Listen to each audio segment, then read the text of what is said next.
শেখ হাসিনার সময় দেশে যে দুর্নীতি প্রতিষ্ঠিত হয়েছে, ধর্ষণ হয়েছে, গুম হয়েছে, মানুষের সম্পদ লুণ্ঠন হয়েছে, এখনো তাই হচ্ছে। কি ধর্ষণ কি বন্ধ হয়েছে? গুম কি বন্ধ হয়েছে? দুর্নীতি কি বন্ধ হয়েছে? ছিনতাই চাঁদাবাজি কি বন্ধ হয়েছে? হয় নাই। কারণ কি? এই গণতন্ত্র প্রতিষ্ঠিত রেখে দুর্নীতি বন্ধ করা সম্ভব না। গণতন্ত্রকে প্রতিষ্ঠিত রেখে বৈষম্য মুক্ত রাষ্ট্র গঠন করা সম্ভব না। গণতন্ত্রকে প্রতিষ্ঠিত রেখে ধর্ষণ বন্ধ করা সম্ভব না। গণতন্ত্রকে প্রতিষ্ঠিত রেখে ছিনতাই বন্ধ করা সম্ভব না। গণতন্ত্রকে প্রতিষ্ঠিত রেখে চাঁদাবাজি বন্ধ করা সম্ভব না। কারণ এই গণতন্ত্রটাই সবচেয়ে বড় দুর্নীতি। তাই গণতন্ত্রের ইতিহাস দুর্নীতির ইতিহাস, গণতন্ত্রের ইতিহাস লুটপাটের ইতিহাস।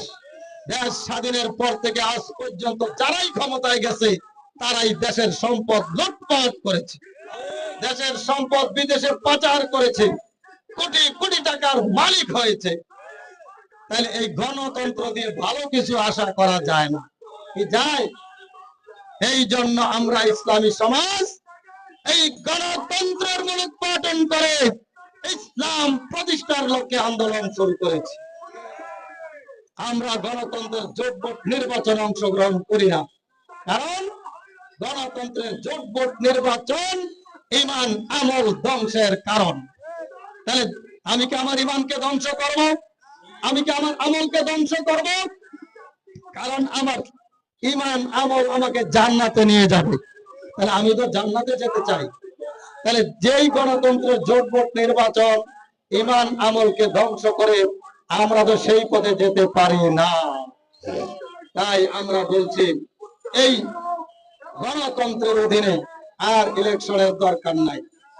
আসুন আমরা এই তন্ত্রমন্ত্র খতম করে ইসলাম প্রতিষ্ঠার লক্ষ্যে ঐক্যবদ্ধ হই। যদি এই মুসলিমরা এই শিরিক কুফরি ব্যবস্থা গণতন্ত্র ত্যাগ করে তাওহীদের ভিত্তিতে ঈমানের ভিত্তিতে ঐক্যবদ্ধ হয়, তাহলে এই দেশে কি তন্ত্রমন্ত্র থাকবে? থাকবে না, ইসলাম প্রতিষ্ঠিত হয়ে যাবে। অনেকে কয় কেমনে হইব? আল্লাহ রাসূল হযরত মুহাম্মদ সাল্লাল্লাহু আলাইহি সাল্লাম মদিনায় ইসলাম বিজয় করেছিলেন ইলেকশন করে? মদিনা দখল করেছিলেন কি যুদ্ধ করে? না। আল্লাহ রাসূল হযরত মুহাম্মদ সাল্লাল্লাহু আলাইহি সাল্লাম যখন একদল ইমানদার সৎকর্মশীল লোক তৈরি করেছিলেন, আল্লাহ তাকে মদিনায় খেলাফত দিয়ে দিলেন। হযরত ইউসুফ আলাইহিস সালাম যখন জেলখানায় বসে একদল ইমানদার সৎকর্মশীল লোক তৈরি করেছিলেন, আল্লাহ মিশরে খেলাফত দিয়ে দিলেন। আজকেও যদি আমিরের নেতৃত্বে একদল ইমানদার সৎকর্মশীল লোক তৈরি হয়ে যায়, আল্লাহ খেলাফত দিয়ে দিবে। তাহলে আল্লাহ খেলাফত দিলে কেউ ঠেকাইতে পারবে? তাহলে আমরা একদল ইমানদার সৎকর্মশীল লোক তৈরি করার লক্ষ্যে আমরা এগিয়ে চলছি। আসুন আমরা ইমানদার হই, সৎকর্মশীল হই। যদি আমার জীবদ্দশা ইসলাম প্রতিষ্ঠিত না হয়, খেলাফত প্রতিষ্ঠিত না হয়, তাহলে আমার মৃত্যু হলে আমি জান্নাতে যেতে পারবো। তাহলে কোনো লস আছে? আমি খেলাফত আমার জীবদ্দশায় আসলে তাও লাভ, যদি ঈমান নিয়ে মরতে পারি জান্নাতে যেতে পারি তাও লাভ। তাহলে এই পথে এগিয়ে আসুন। ঈমানদার সৎকর্মশীল হওয়ার পথ ইসলামী সমাজ।